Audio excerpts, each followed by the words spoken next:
To start with today, I'd like to outline how important the tourism industry is to Wales, as it's really clear to me that Welsh Government simply do not understand this. And to be fair to the Minister here today, there should be the Minister for the Economy here as well, who actually should be supporting these businesses here in Wales rather than hiding away. But as we know, tens of millions of visitors spend their money, which contributes to around £6 billion to our economy every single year and support around 12% of jobs here in Wales, boosting livelihoods and local communities, more importantly.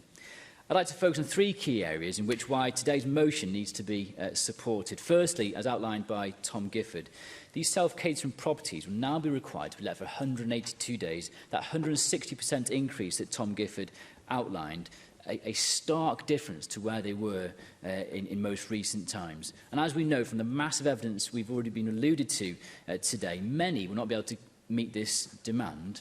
And what will happen if they don't? They're going to face around a £6,000 tax bill every year.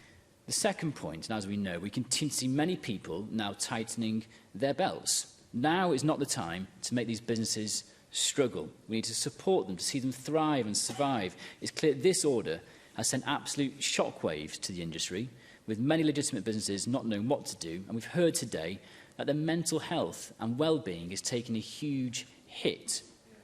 The third point, and one of the disappointing parts that Tom Gifford outlined already, is that the industry would have accepted an increase in occupancy. They were willing to work with government to make this happen.